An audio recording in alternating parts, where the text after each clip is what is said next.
Olá, gente bonita! Olá, meus seguidores, tudo bem?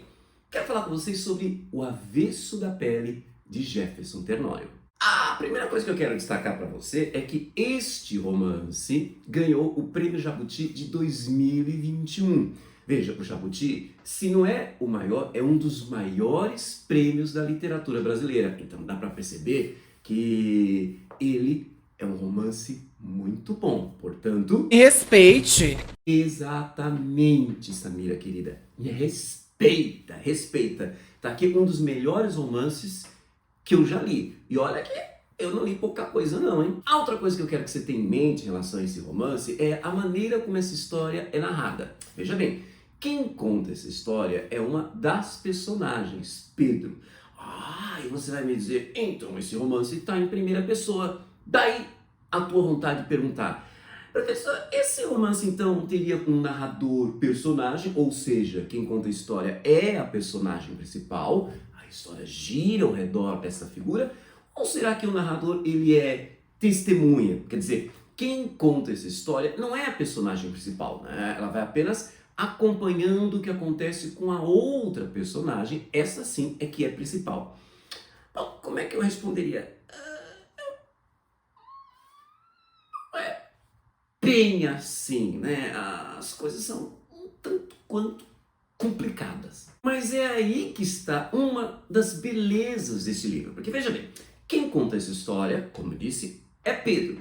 Só que ele não é a personagem principal. Ele está aqui se esforçando em resgatar a história do seu pai, Henrique. Aí você vai dizer, bom, se a personagem é que se refere a essa história, né? Essa história gira ao redor do Henrique, e quem conta essa história é outra personagem que está apenas testemunhando, ah, professor, então tá fácil, aqui eu tenho o narrador testemunha.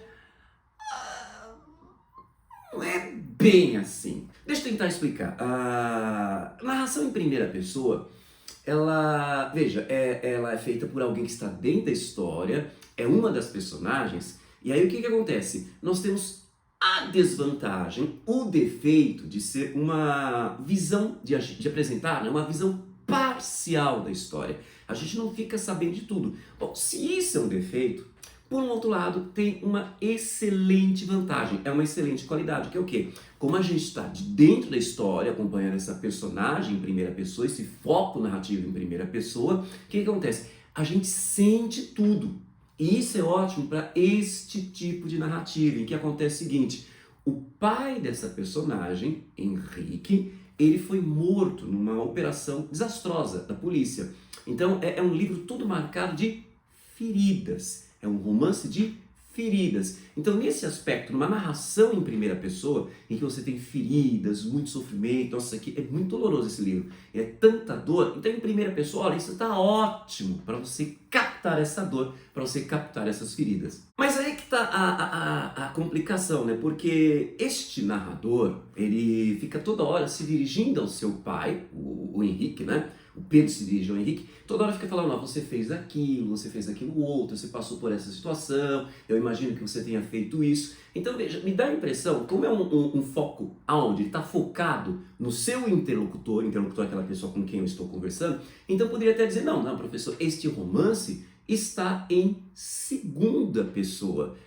Percebe? Peraí, romance em segunda pessoa e mais complicação ainda. Quer dizer, se eu estou conversando com alguém, essa pessoa a quem eu dirijo o texto, então eu estou dentro da história, eu sou uma das personagens. Percebe a complicação que está aí, né? Porque quem conta essa história, né? Veja, tá dentro da história, é uma das personagens. Então eu diria, mas é um romance em primeira pessoa. Mas toda hora ele se refere ao seu interlocutor. A história é do interlocutor, né? Então ele seria um romance em segunda pessoa? Mas espera aí. O que está acontecendo?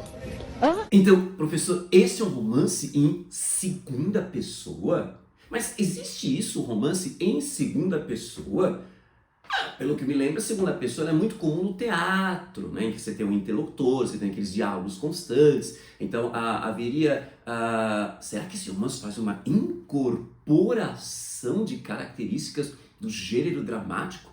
Será? Mas veja bem, você segunda pessoa. Lembra, você fez, você participa, você enxerga.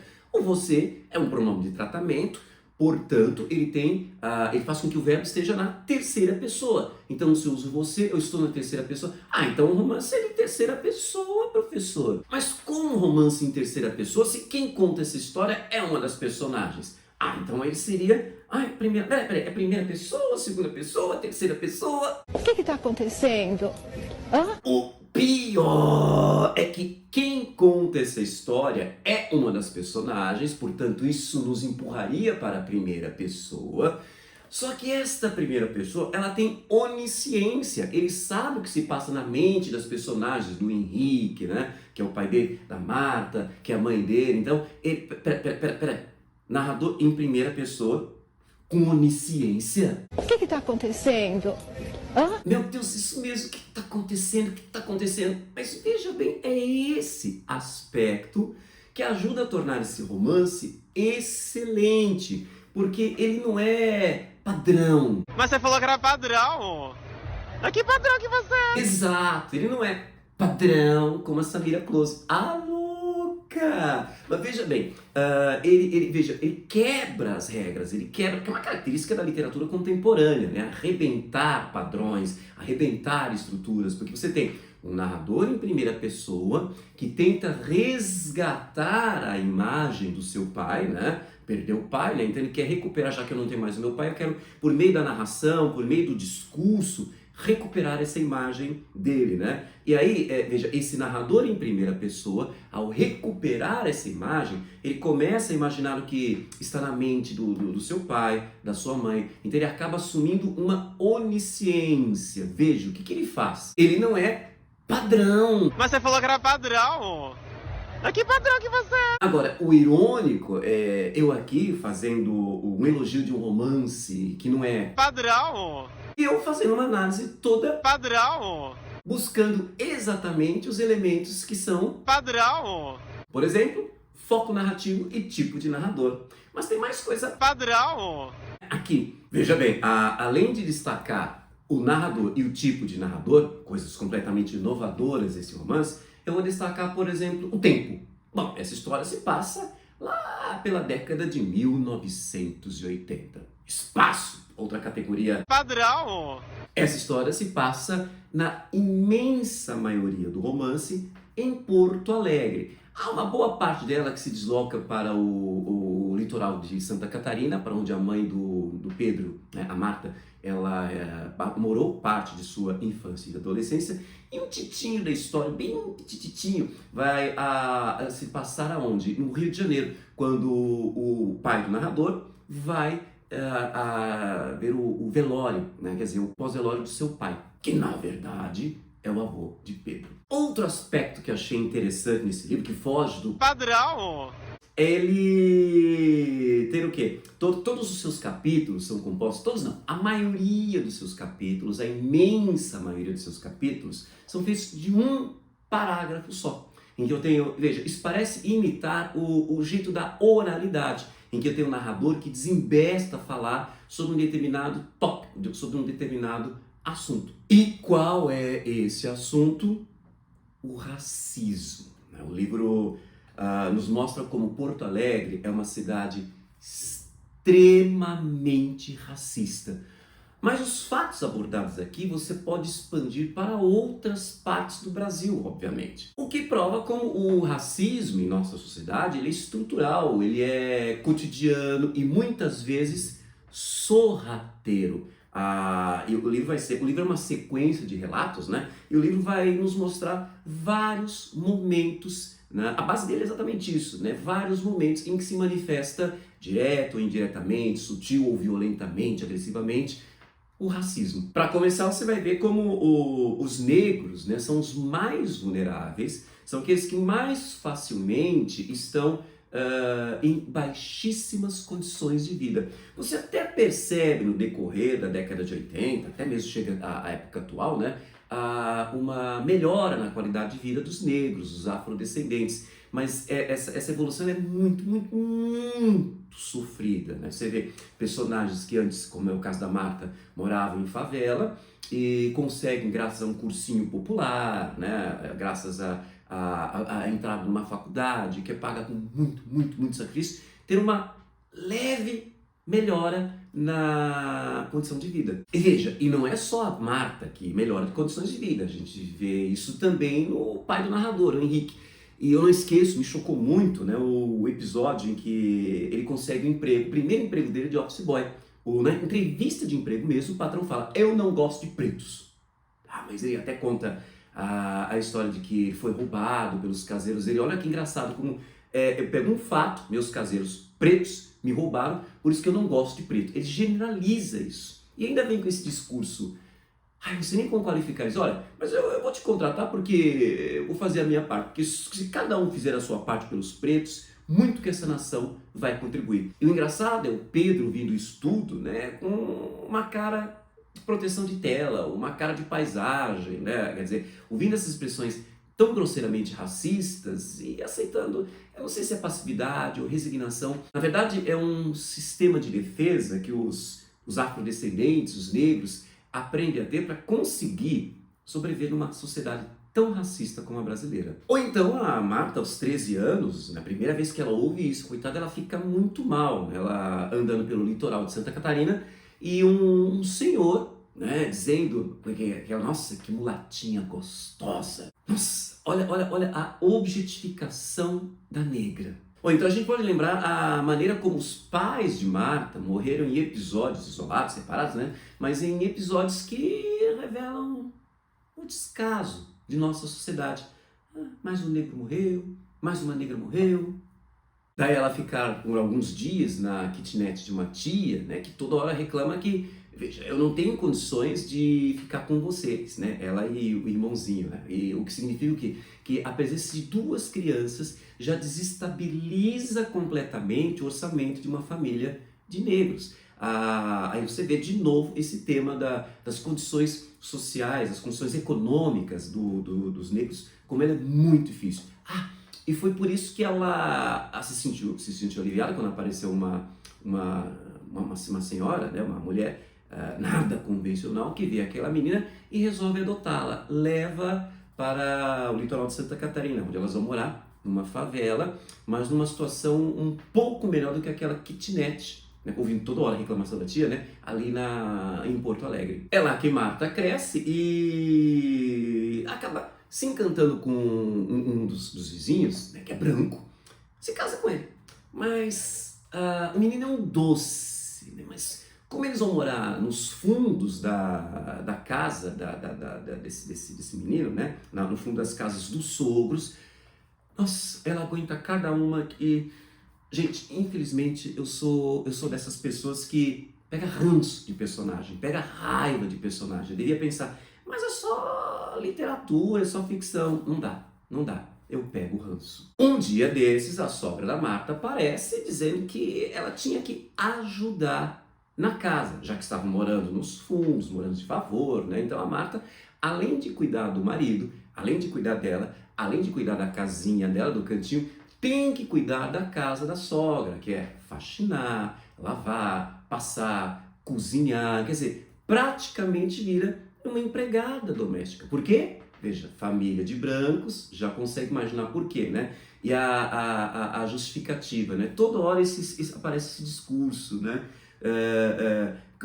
Como é negra, a negra ela é mais resistente. É por isso que ela sai com a sogra para ir fazer as compras e é ela, a coitada da Marta, que carrega as compras. Porque a sogra diz que tem problema de saúde, mas você como negra, você é mais forte, é mais resistente. Nossa, que ranço, que ódio que me dá dessa personagem. Mas tudo se aguenta quando você realmente ama o seu boy magia. E ela realmente ama o marido. Tanto que nas noites de sexo, ela se entrega de uma forma assim intensa. Aí vem de novo a intromissão dessa família. Começa a reclamar, assim, olha o discurso. Não, tudo bem que as negras são assim mesmo, né, são fogosas. Eles usam outro termo que eu não vou nem usar aqui, para não dar revolta, nem em mim, nem em vocês, né? Para não reviver essa revolta. Mas tudo bem que as negras são muito mais fogosas, digamos assim, mas moderação, né? Moderação. Olha, até no momento do sexo eles se intrometem. No entanto, esse marido da Marta se envolve com drogas, né? E aí o que acontece? Ele chega em casa transtornado e começa a espancá-la. No comecinho ela perdoa, porque ele depois se mostra muito arrependido, mas como os espancamentos se tornam constantes, ela até sai de casa, volta para casa da mãe, mas o cara fica perseguindo, né, ameaçando, então ela se vê obrigada a voltar para Porto Alegre, mesmo sem ter condições de sustento.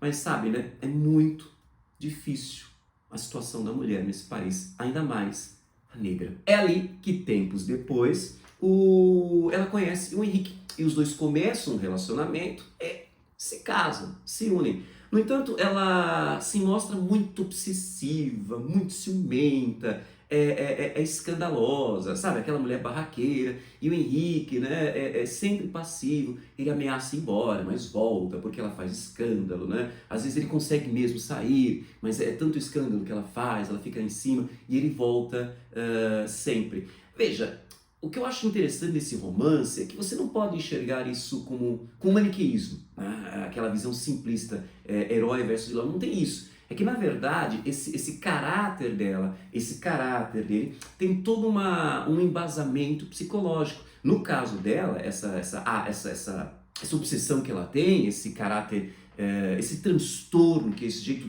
dominador, ela, na verdade, é um reflexo de uma pessoa ferida. Ela é uma avezinha ferida. Aliás, não só ela, todas as personagens que estão aqui, elas são feridas, elas são personagens machucadas pelo aspecto social, né? E principalmente essa questão da raça, como isso vai montar personalidades, vai montar caráteres que estão feridos, machucados. E aí esse livro, até interessante pensar nisso, o livro vai ser uma colcha de retalhos em que você vai ter vários relatos de várias personagens, né? Você vai ter, não que elas falam, né? É o narrador Pedro que vai construir esses relatos, né? Ele vai relatar a vida, né, de cada uma dessas personagens, e fica nítido que cada uma delas é ferida por questões psicológicas. Então elas agem desse jeito por todo um contexto em que o psicossocial, principalmente com base no racismo, vai montar personagens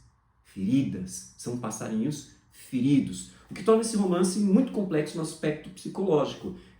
Isso é ótimo, porque vai fazer com que eu tenha o quê? Eu tenha nesse romance personagens reais, personagens de carne e osso, que você pode esbarrar por aí no trem, no metrô, na rua, na praça, são pessoas reais. E por esse jeito de olhar com realismo essas personagens, ele acaba nos ensinando umas coisas que dificilmente a gente se toca. Não existe um racismo no Brasil. Existem diferentes racismos. Então, uma coisa é o racismo que o homem enfrenta, é o racismo que o Pedro enfrenta, é o racismo principalmente que o Henrique enfrenta.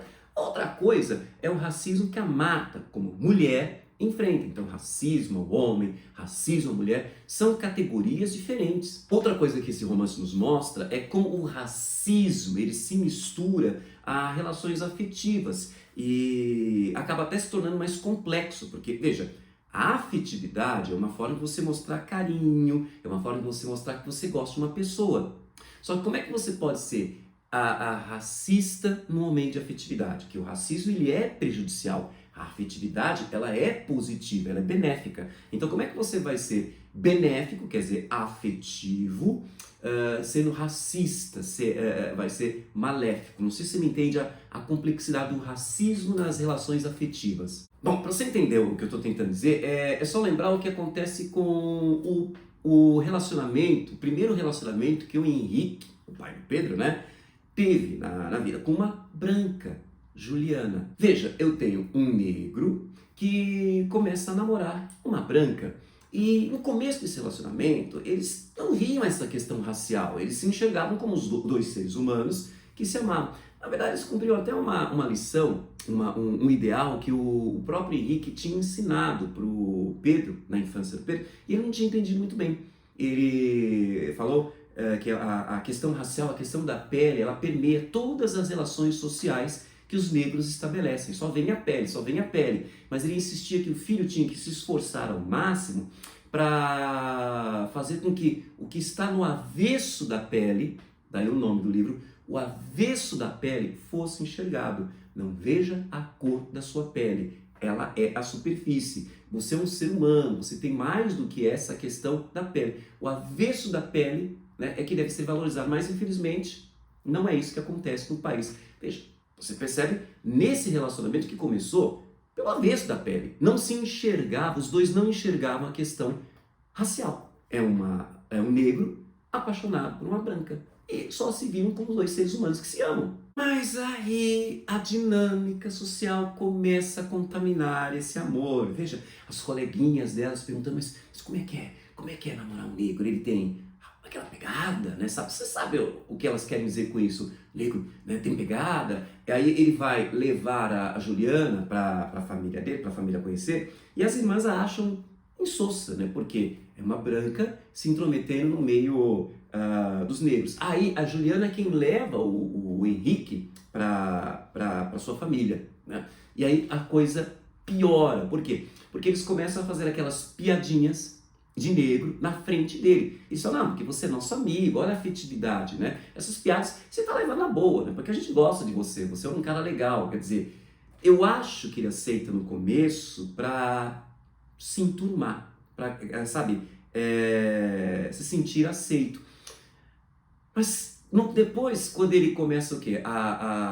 Depois que ele tem uma aulas com um professor acho que era de geografia, nem lembro, de literatura, um cara que mexia com uma politização dessa questão racial, ele começa a acender vários sinais de alerta, dizendo que essa relação era tóxica, então ele ficava chateado, aí depois ele começou a se queixar, ela fala, mas é brincadeira, é tudo piadinha. Você sabe, né, que na piadinha nem sempre é só piadinha. Então essa dinâmica social racista começou a contaminar o relacionamento deles. Então pela primeira vez eles começaram a enxergar a cor da pele. Há toda uma gradação. Primeiro um colocava a pele do lado da outra, né? Um colocava a sua pele, né? Ele colocava a pele dele, né, no lado da pele dela, e percebia o contraste, coisa que eles não enxergavam. Olha como já está começando a haver uma contaminação. Depois um começou a se referir ao outro de uma forma carinhosa, né, mas marcadamente racial. Ele a chamava de minha branca e ela o chamava de meu nego. Até que vem aquele momento, aquela cena, aquele trecho, que eu acho que foi ele que provocou uma polêmica, né, uma celeuma aí no país, porque tem palavras de baixo calão, e por isso que andaram, sei lá, criticando o avesso da pele, né, ele acabou sendo retirado em sala de aula, né, acabou passando por um processo de censura, justamente por causa dessas palavras de baixo calão. Caso você não saiba, palavras de baixo calão são palavrões. Fala sério. Eu até pesquisei na obra, mas palavrões, o que esse povo tá falando tanto desses? Que palavrões, que palavrões? É que eu vi esse trecho, né? Mas na verdade, veja, o que esse povo alega é, nós não podemos colocar isso em sala de aula, expor os nossos alunos a esse tipo de mentalidade, esse tipo de literatura. Eu fiquei pensando, mas que mentalidade? O que é de tão imoral, perigoso, sei lá, nesse livro? Tá, tem um ou outro momento em que se fala que as personagens experimentam drogas, né, a maconha, a cocaína, mas veja, não é uma apologia às drogas. São momentos que servem para mostrar como as personagens estão se desencaminhando. Elas não estão indo para o caminho do bem, em razão de toda essa dinâmica social, racista que massacra o negro. Eu acho que o pessoal não está sabendo ler. Tá, professor, mas e os palavrões? Eu, pelo que eu me lembro, só vi palavrões assim, o livro tem quantas páginas mesmo? O livro tem 188 páginas e eu só me lembro de 4 linhas em que aparece palavrão. Porque, veja, isso está tão bem construído, faz parte de uma dinâmica muito bem construída. Para mostrar como o racismo, ele se introjeta, ele se intromete, ele entranha em toda a nossa dinâmica social, que vai até naquele momento mais íntimo que é o ato sexual, em que uma pessoa se entrega a outra, né, se une a outra, um momento muito íntimo, muito privado. É o que a gente vê nesse trecho aqui, quando se diz, os dois estão fazendo sexo, e ele fala assim, vem, minha branquinha, vem, meu negão, chupa a tua branquinha, chupa o teu nego, adoro a tua pele branquinha, adoro a tua pele, meu nego, adoro a tua buceta branca, adoro o teu pau preto. Gente, eu acho que o pessoal não está sabendo ler. Pior, não está sabendo ler um texto literário. Isso aqui está muito bem construído, isso é extremamente coerente. Faz parte de toda uma dinâmica né, que mostra como o racismo ele é extremamente erosivo. Ele vai provocar uma erosão nas dinâmicas sociais, destruindo até mesmo o momento íntimo de entrega sagrada entre duas pessoas. Lembra, isso está na Bíblia, os dois serão um só. Mas essa união de dois em um ficou contaminada pelo racismo que, a ponto de, lembra, eles nem enxergavam a cor da pele. Agora isso os excita, isso estimula o ato sexual. Na verdade, o tema trabalhado nessa cena não é o palavrão. O tema trabalhado nessa cena não é o ato sexual. O pessoal não está sabendo ler, está fazendo uma celeuma, né? Na verdade é o quê? O tema é o racismo. É que eu acho até engraçado que eles estão só enxergando, a celeuma está em cima do palavrão e do sexo, quando na verdade o tema é outro, é o racismo. Será que... Não. Eu não quero imaginar que toda essa celeuma seja sabe, aquela cortina de fumaça para distrair a atenção do que o texto torna muito claro. O Brasil é racista em todos os seus momentos de estrutura social. Então, pega-se essa questão do sexo, né, como pretexto para proibir esse livro, para condenar esse livro, porque são pessoas que não querem admitir, que não querem aceitar esse racismo. Então vão condenar a referência ao sexo numa leitura distorcida, numa leitura inadequada, numa leitura errada. Agora, eu fico na dúvida, né, que se esse povo está levantando essa celeuma, essa polêmica toda, por incompetência de leitura, ou se isso tudo é de propósito mesmo. Mas enfim, aqui é que está o valor desse livro, né? Um livro que mostra o racismo nosso de cada dia, esfrega em nossa cara o racismo nosso de cada dia, mas de uma forma bem construída, literária. Porque você se lembra, o que torna um texto literário é a sua construção especial. Ou seja, o que torna um texto literário não é o que ele diz, e sim como ele diz. Ele diz de uma forma especial, de uma forma bonita, de uma forma bem construída. Sem dúvida, é como você vê aqui em O Avesso da Pele. Basta lembrar, por exemplo, a maneira como o Pedro vai apresentar a morte do seu pai.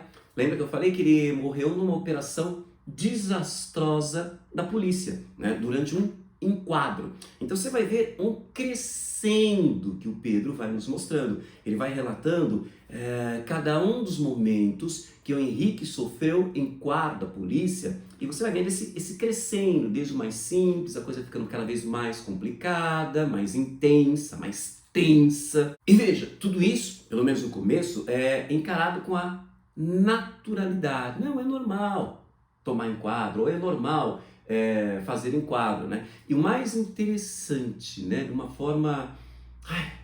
eu não esqueço aquela cena em que o coitado estava no ônibus, e aí o que acontece? A polícia aparece para fazer o tal do enquadro, manda os negros, e seria engraçado. Tinha um branco sentado do lado do Henrique, e o policial ignorou esse branco. O menino estava até se levantando, não, ignorou, e mandou só os negros descerem para tomar enquadro. O pior é que isso a gente vê constantemente em todas as partes do Brasil. E não só do Brasil, né? Você vê também essa encrenca lá nos Estados Unidos. Mas enfim, o que você tem? Você vai vendo esse crescendo, né? E essa coisa ficando cada vez mais tensa, e você vai lendo e vai ficando aquela coisa, aquele sentimento de ai. Mas eu preciso destacar que, como já disse, esse livro é rico na análise psicológica e faz com que nós tenhamos não maniqueísmos, caricaturas, estereótipos. Nós temos pessoas de carne e osso. Então, quando se fala uma operação desastrosa da polícia que matou o pai do narrador, matou o Henrique. Então, veja, olha o lado psicológico. Ele também vê a questão psicológica, que não está separado do social, diria até o psicossocial, que é o grande valor desse livro. Então, você tem a apresentação do quê? Menciona-se que um policial foi morto por um bandido ao roubar o seu celular.